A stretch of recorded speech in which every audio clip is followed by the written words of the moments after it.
కులానికో matrimony, వర్గానికో matrimony, ప్రాంతానికో matrimony. పెళ్లిళ్ళు ఇక చుట్టాలు వాళ్ళు వీళ్ళు ఇవ్వాల్సిన అవసరం లేదు. ఇక మంది చేస్తారు మ్యాట్రిమోని, ఇంత పైసలు ఎత్తే వాళ్ళే పెళ్లిళ్ళు చేస్తారు. ఎప్పుడైనా చేసుకోవచ్చు. 30 ఏళ్ళకు పిల్లలు దొరుకుతారు, 20 ఏళ్ళకు పిల్లలు దొరుకుతారు, 40 ఏళ్ళకు పిల్లలు దొరుకుతారు. ఏ ఏజ్ వాళ్ళకు సపరేట్ గా డివైడ్ చేసి కూడా దొరుకుతారు. 50 ఏళ్ళకు కూడా ఇలా పిల్లలు దొరుకుతారు. అదే ఇక 30 ఏళ్ళకు పిల్లలు, 40 ఏళ్ళకు పెళ్లిళ్ళు చేసుకున్న వాళ్ళకు పిల్లలు అయ్యే అవకాశం కొంచెం తక్కువ ఉంటది.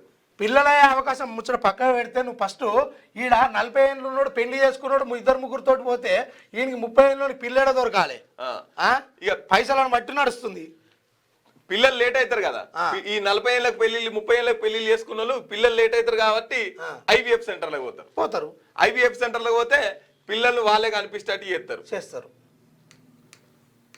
పిల్లల్ని వాళ్ళే డాక్టర్లే కనిపిస్తట్టు చేస్తారు.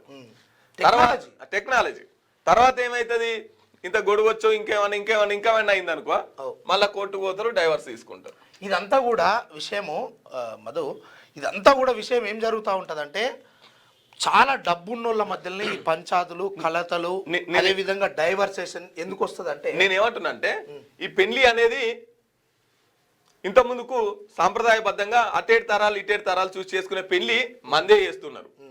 ఒక సాధారణమైన ప్రక్రియగా నడవాల్సినటువంటి పిల్లలు ఇగో మందే పిల్లల్ని కంటట్టు చేస్తున్నారు. ఇప్పుడు విడాకులు కూడా మందే ఇస్తున్నారు. ఇంట్లో నీ పాత్ర ఏం లేదు. పెళ్లి మందే చేస్తారు, పిల్లలు మందే కనబెడతారు, నేను విడిపోవని మందే చేస్తారు. దీంట్లో నీ పర్సనల్ ఒపీనియన్, నీ పాత్ర జస్ట్ తలుపు తిన్నవా బసం అన్నట్టు తిన్నా, పన్నెవ బసం అన్నట్టు పన్నె అన్నట్టు. నీకు మార్కెట్ లో పిల్లలు దొరుకుతారు, పెళ్లి దొరుకుతుంది, విడాకులు దొరుకుతుంది, అన్ని మార్కెట్ లో పెట్టారు. ఇక మరి వృద్ధుల రేటు పెరగకపోతే ఎట్లా ఎందుకు తగ్గుతుంది? పిల్లలు కానీ అవకాశం లేదు ఇక్కడ. పిల్లలు పుట్టట్లేదు ఫస్ట్ ఆఫ్ ఆల్ ఈ తిండి తినడం వల్ల. పాపం ఒక్కటి చాలా కష్టపడుతున్నారు కానీ పిల్లలు పుట్టట్లేదు, వాస్తవమే. కాబట్టి వృద్ధుల రేట్లు ఖచ్చితంగా పెరుగుతుంది. ఇప్పుడు మొన్న సంక్రాంతి సందర్భంగా బ్యానర్ వేసిరు, అందరు పెళ్లి కాని పోరగాలే, అందరు బ్యానర్ వేసి సంక్రాంతికి పిల్లలు వస్తారు కదా ఊరికి, ఇక వీళ్ళ పేర్లు, వీళ్ళ చదువు,